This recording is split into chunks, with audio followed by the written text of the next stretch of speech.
अस्सलाम वालेकुम। सबसे पहले मैं दूंगा आपको सबूत कि मैं पीएमए में गया भी था या नहीं गया था, कि ऐसे अपने पास से तो नहीं छोड़ी जा रहा हूँ।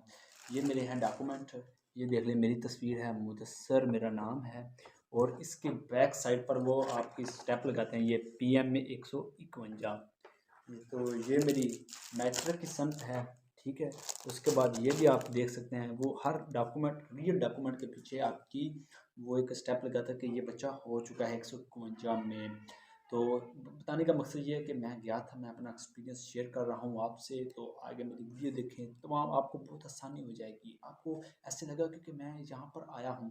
जो शख्स एक बार हो जाता है ना, उस जब वो दोबारा आता है तो वो बहुत ही हल्का फील करता है, बड़े रिलैक्स मोड से जाता है, पेपर देता है। जब पहले बच्चा जाता है तो वो बहुत बुरा, यार क्या हो जाएगा, कोई बच्चा कोई कह देता है तो वो यार क्या हो जाएगा, क्या नहीं हो जाएगा। घबराने की कोई ज़रूरत नहीं है, मैं आपको आज बताऊंगा क्या। और जब आप जाते हैं वहाँ रजिस्ट्रेशन की फ़ीस जमा करवाते हैं, आपके डॉक्यूमेंट के पीछे स्टैंप लगती है, तो आपको वो एक कापी देते हैं। ये देखें ना, पीएम के बारे में इसमें तमाम तर डिटेल्स होती है, लिखी होती है। मैंने तो सारी पढ़ी हुई है, ट्रेनिंग कहाँ होती है, काकूल में। उसके बाद ये बच्चे ट्रेनिंग कर रहे हैं, ये तमाम चीज़ें, टैंकों के नाम, मिसाइल के नाम, बच्चे ट्रेनिंग कहाँ करते हैं, ये देखें, ये चीज़ें, ये फ़ौजी खड़े। आपको यकीन हो जाएगा कि मैं पीएमए में गया था, रिक्वायरमेंट सेंटर पर, ज्वाइन पाकिस्तान आर्मी डायरेक्ट। आप इंटर के बाद इसको अप्लाई कर सकते हैं। ये देखें ना, ये मैं गया था पाकिस्तान आर्मी में, रिक्वायरमेंट सेंटर लाहौर में। तो उसमें सारी चीज़ें बताई हुई हैं। तो मेरा बताने का मकसद ये है कि आपको आसानी हो जाए, आप वहाँ जाएं इजी मॉल से, पेपर दें, इंजॉय करें। ये सब चीज़ें बताई हुई हैं, बीएस बीए, ये नॉन वर्बल वर्बल, ये पेपर दिए हुए हैं। ये वर्बल मुदस्सर गोल्डी। तो मैंने भी पीएमए 151 में अप्लाई किया था। तो ये कहानी बहुत इंटरेस्टिंग है। कुछ लोगों को ये सुनने में बहुत मज़ा आता है, क्योंकि वो उन्होंने अप्लाई करना है, उनको बहुत से हिंट्स मिल जाते हैं, उनको कोई प्रॉब्लम नहीं होती वहाँ जाकर। तो मुझे तो बहुत प्रॉब्लम हुई। तो अब मैं अपना एक्सपीरियंस शेयर करने लगा हूँ, ताकि भाइयों को कोई प्रॉब्लम ना हो, किसी किस्म का भी कोई मसला ना हो। सबसे पहले इसकी जो आती है ना सीटें, या कह लें जॉब्स, वो आती हैं जून में और नवंबर में। तो अब नवंबर में आई हुई हैं, तो अब आएंगी जून में 2023 में। मैंने नवंबर में 2022 में अप्लाई किया। वो ऑनलाइन अप्लाई होता है, आपने सब डाटा अपना देना होता है। तो जब अप्लाई हो जाता है तो 8 या 10-12 दिन के बाद आपकी रोल नंबर स्लिप शो होती है, आपने वो डाउनलोड कर लेनी है और वो प्रिंट से निकलवा लेनी है। उसके बाद आपको वो एक डेट देते हैं कि आपको इस दिन आपका पेपर है, आपने वहाँ तक पहुँच जाना है 11 बजे से लेकर 1 बजे तक। आप उस दिन जाएंगे, आराम से जाएं, आप जब मर्ज़ी चले जाएं, 12 बजे चले जाएं, 10 बजे चले जाएं, 1 बजे चले जाएं।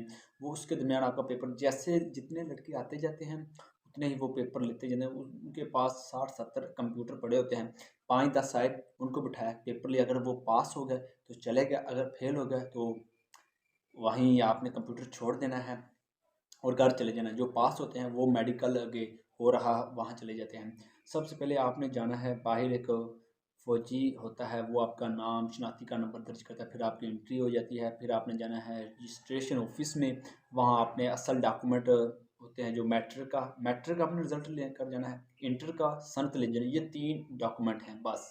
आपने वहाँ आपकी वो बैक साइड पर वो पीएम 151 लॉन्ग कोर्स की वो स्टेप लगा देते हैं, और कुछ नहीं। शनाख्ती कार्ड भी वो चेक नहीं करते, आप ले जाएं। आपकी वो फ़ीस होती है 5, आगे 300 थी, अब मेरे दौर में 500 हो गई, आपके दौर में शायद 800 हो जाए।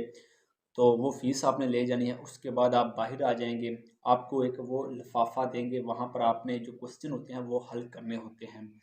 फिर जाएंगे, फिर आप लैब में चले जाएंगे, कंप्यूटर पड़ेगा, वो आपको समझाएगा कि कंप्यूटर आपका ऑन है, ठीक है। वो आपने जाना है, उसको बस क्लिक करना है। आपने एक रूम पर जाना है, वहाँ पर आपको वो ऑटोमेटिकली उनकी वेबसाइट आ जाएगी।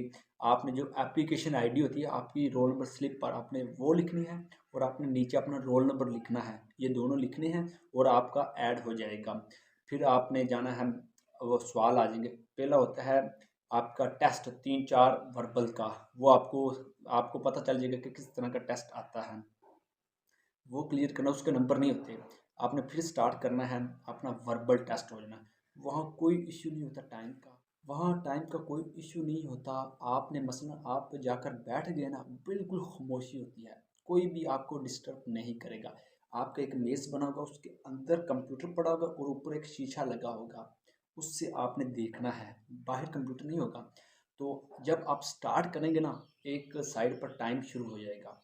वो ऑटोमेटिक सिस्टम है, ऑटोमेटिक चेकिंग है, कोई आपकी नॉन नेगेटिव मार्किंग नहीं होगी।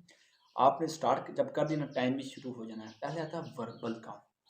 वर्बल का क्वेश्चन आप बहुत सारी वीडियो भी देखते हैं, हर चीज़ देखते हैं। वर्बल की कुछ टाइप्स होती हैं, आप उस तरह करना होता है, बहुत इजी होता है। मैंने तो वर्बल का आसानी से हल कर लिया था 30 मिनट में 84 MCQ। आपको जो नहीं भी आता ना, आपने वो भी करना है, क्योंकि स्किप नहीं करना, वो बहुत होता है। स्किप भी आप अगर करते हैं तो बाद में कर लेते हैं, मगर इतना टाइम नहीं था। 30 मिनट में 84 MCQs आपने करनी होती हैं। वर्बल का आपने कर लिया, अगर आप उसमें पास हैं तो वहाँ आ जाएगा कॉन्ग्रेचुलेशंस, नेक्स्ट पेपर आपका आ जाएगा नॉन वर्बल। अगर आप वहीं फेल हो जाते हैं तो वो कहेगा सॉरी नेक्स्ट टाइम। आप वहाँ उठ जाएंगे, आपकी जो रोल नंबर स्लिप होगी वो आपकी फाड़ देंगे रोल नंबर स्लिप, और आपको कहेंगे चले जाएं, आप नेक्स्ट तैयारी करें अगले साल। तो जब आप जाएंगे पास हो जाएंगे, आपका नॉन वर्बल आ जाएगा 64 MCQ, 64 MCQ। वो भी होती है 30 मिनट की, आपने वो भी हल कर लिया। वो तो बहुत इजी था। तो ये डायग्राम होती हैं, उनको समझना होता है कि ये डायग्राम, उसकी अगली डायग्राम कौन सी आएगी।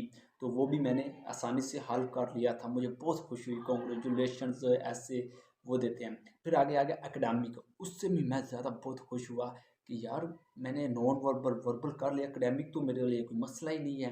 तो इसलिए मैंने तैयारी भी बहुत की थी, 2 मंथ में पढ़ता रहा। तो नॉन वर्बल के लिए भी एकेडमिक मैं बहुत खुश हुआ कि एकेडमिक तो मैं पास कर ही लूँगा। 50 MCQs थी उसकी, तो उसके बाद 30 मिनट का वो भी पेपर होता है। तो मुझे बहुत खुशी हुई कि मैं अपने आप को ना कुछ बेहतर फील करने लगा कि अल्लाह करे अब पास हो जाऊँगा।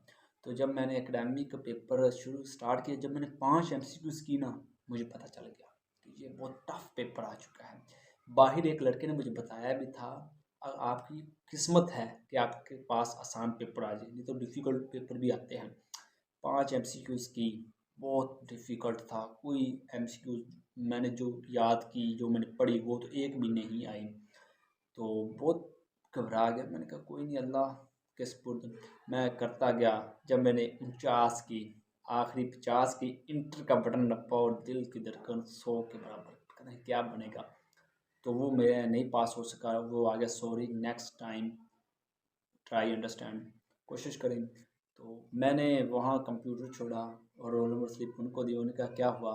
उनको एक एक बंदा था जो पेपर लेता था, उसको मेरे ऊपर बहुत ना ध्यान था कि यार ये बच्चा कुछ करेगा। तो बस वो कह रहा क्या बना, मैं क्या सर नहीं एकेडमिक में रह गया। मतलब कोई बात नहीं, दिल हल्का नहीं करना, अपने टेंशन नहीं लेनी। ये तो होता रहता है, पता नहीं कितने बच्चे पास होते हैं, कितने फेल होते हैं आपके सामने। आप तो तीसरे में उठ रहे हैं एकेडमिक में, बच्चे तो पहले में चले जाते हैं। आपने हिम्मत नहीं हारनी, आप नेक्स्ट टाइम कोशिश करें फिर आएँ। तो जब मैं बाहर आया तो बस कुछ नहीं था मेरे ज़हन में, बस क्या बन गया। मेडिकल टेस्ट बच्चे दे रहे थे, फौजी जिन्होंने पास हुए थे वो ट्रेनिंग कर रहे थे। दिल मेरा भी बड़ा करता था यार काश पास होता। तो आपने दिल हल्का नहीं करना। 1 दिन गुजरा, 2 दिन गुजरे, तो मैं सेटअप हो गया, फिर तैयारी करने लगा।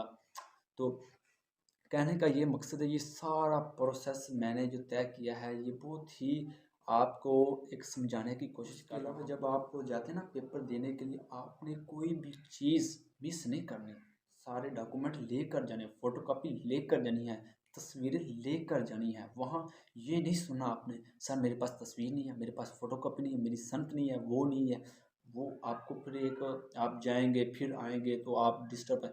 आपकी तारीख भी आगे पीछे हो सकती है पेपर की, अगर आपको कोई मसला बनता है ना, तो वो भी आगे पीछे हो जाती है। उसका कोई ज़्यादा इशू नहीं है। तो आप बेहतरीन तैयारी करें। अभी पेपर हो रहे हैं, टेस्ट हो रहे हैं, बच्चे दे भी रहे हैं। मैं तो नहीं पास किया गया, मेरे पास तो नहीं पास हुआ। तो मैं इंशाल्लाह अगले नेक्स्ट टाइम तैयारी करूँगा। मैंने बहुत ही तैयारी की है, मेरे पास वो सभी चीज़ें लिखी हुई हैं। अब मुझे आइडिया हो चुका है कि किस तरह पेपर आना है। तो ये था मेरा एक्सपीरियंस।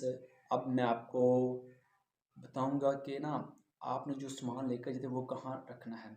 वो जो सेंटर होता है उसके साथ ही एक पार्किंग करा सकते हैं। आप वहाँ ओनली डॉक्यूमेंट आपने अंदर लेकर जाने हैं, या कि आपके पास पेंसिल हो। वो एक लिफाफा देते हैं आपको, उस पर आपने रफ राइटिंग करनी होती है। आप सबसे पहले पेपर स्टार्ट करने से पहले ना उस पर ABC लिख लें, उसके साथ 1 2 3 4 5 लिख लें, फिर वहाँ से 26 25 24 ये लिख लें। कोई ऐसी अहम चीज़ें लिख लें, वो कुछ भी नहीं कहती आपको। पेपर तो आपने जब स्टार्ट करना टाइम तो वहाँ ही स्टार्ट होगा, ये नहीं होगा कि आपका टाइम क्लोज हो चुका है आप बंद कर दें, ये नहीं होगा। आप रिलैक्स माहौल में करेंगे पेपर, बिल्कुल बहुत मज़ा आता है आपको। तो इस तरह की ये बहुत ही अच्छी थी मेरे एक दिन का था।